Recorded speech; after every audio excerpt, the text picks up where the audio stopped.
পটল চেরা চোখ দুটি তার, চুলগুলো তার ঘন কালো, মাসির মতো নাকটি হলেও দেখতে লাগে খুবই ভালো। সুন্দরী বউয়ের এই সুন্দর নাক নিয়েই যত ঝামেলা। আচ্ছা, বউগুলো কোথায় যাবে বলুন তো? দেখতে খারাপ হলে বরের কাছে বারবার লাথি ঝাঁটা খেতে হবে, সুন্দরী হলেও বরের মনে সন্দেহের দানা বাঁধবে। আর এই সুন্দরী বউয়ের সুন্দর নাক নিয়ে ঘটে গেল কেলেঙ্কারি কাণ্ড, যা শুনলে আপনি হাসবেন না কাঁদবেন ঠিকই করতে পারবেন না। কেন বলছি এ কথা শুনুন তাহলে। নদিয়ার শান্তিপুরের গোপালপুর এলাকার বাপন শেখ শান্তিপুরের বেরপাড়া এলাকায় এক সুন্দরী মেয়ের সাথে সে ভালোবেসে বিয়ে করেন। ভালোবেসে বিয়ে করলেও টাকা পয়সা সোনাদানা নিয়ে মাঝে মাঝেই ঝামেলা লেগেই থাকে। জানা যায় বিয়ের পর থেকেই শ্বশুরবাড়ি এলাকাতেই থাকতেন বাপন শেখ। সেখান থেকেও তার নানান কারণে বউয়ের সাথে অশান্তি লেগেই থাকতো। তার বউ সুন্দরী, তার নাক ছিল খুব সুন্দর, সেই কারণেই নাকি তার বউকে নজর দেয় সবাই।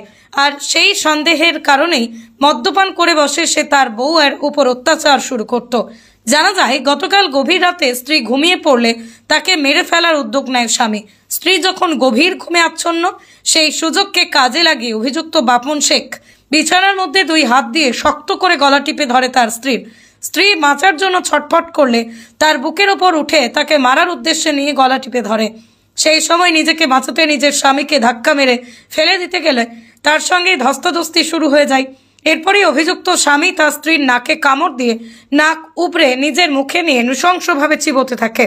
এছাড়াও বাপন শেখ নিজের স্ত্রীর বাঁ হাতের আঙুল কামড়ে দিয়ে অর্ধেক আঙুল ছিঁড়ে ফেলে। তখন তার স্ত্রী বাঁচার জন্য চিৎকার করে উঠলে পাশের বাড়ি থেকে ছুটে আসে এক প্রতিবেশী। শোনা যাচ্ছে তাকেও নাকি আক্রমণ করে ওই বাপন শেখ। এরপরেই তারা শান্তিপুর হাসপাতালে ছুটে যায় চিকিৎসার জন্য। শান্তিপুর হাসপাতালে প্রাথমিক চিকিৎসার পরে তারা লিখিত অভিযোগ দায়ের করে শান্তিপুর থানায়। এরপরই আক্রান্ত মহিলার অভিযোগের ভিত্তিতে তদন্তে নেমে অভিযুক্ত স্বামীকে গ্রেপ্তার করে আজ রানাঘাট আদালতে পাঠায় শান্তিপুর থানার পুলিশ।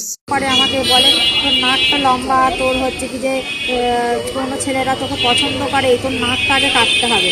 নাক লম্বা বলে আপনার নাক কামড়ে দেবে? হ্যাঁ, কালকে কি নাকের ডগা পুরো উড়ে গেছে? নাকে এই ডগার এখান থেকে নেই, পর এইটা পুরো এরকম উঠে গেছে, 7টা সেলাই পড়েছে, আঙুলের এটা খেয়ে নিয়েছে। মানে আপনাকে সন্দেহ করে নাক ভালো বলে, তাই জন্য আপনাকে ভালো বলে আমাকে সন্দেহটা করে। প্রথম কথা শাড়ি করতাম, এখন আর কিছু করি না, কিন্তু ও যা কাজ করে মদ ভাঙ খেতেই চলে যায়। ভালো আমাকে দেখাশোনাও করে না, দেখভালও করে না। তো এ ব্যাপারে কি সিদ্ধান্ত নিয়েছেন? এখন থানায় যাবেন তো? থানায় গিয়েছি, থানায় গিয়ে কালকে কেস করেছি। পুলিশ হচ্ছে কি যে গিয়েছিল, পুলিশ যাওয়ার পরে ও চলে গেছে, ওখানে নেই। গোপালপুরে ছিল, গোপালপুরে থাকার পর ও নেই ওখানে। কি চান এখন দাদা? আমি চাই ওকে ধরে নিয়ে যাক, ধরে নিয়ে গিয়ে ওকে ব্যবস্থা করুক, আমি এটাই চাই। আমি সংসার আর করতে চাই। আমরা বাড়িতে নিজেরাই বিয়ে করেছিল? নিজেরাই করেছিল। তো পরবর্তীকালে আর কি বিয়ে করেছেন? তো সেক্ষেত্রে কি এরকম জামাই মাঝে মধ্যে অত্যাচার করে? হ্যাঁ, মানে 9টা বছর ওকে একদিনও শান্তি করে ভাত খেতে দেয়নি। মানে অস্করে মাঝে মাঝে বলে তোর তোর তোর তোর বাপ মা কি দিয়েছে, কিছুই দিইনি। আমার মতন ছেলে বলে তোকে বিয়ে করেছে, অন্য ছেলে হলে বিয়ে করতে। মা ছিল, বললাম বাচ্চাটাকে আমার কাছে দিয়ে দে, বললো না থাক।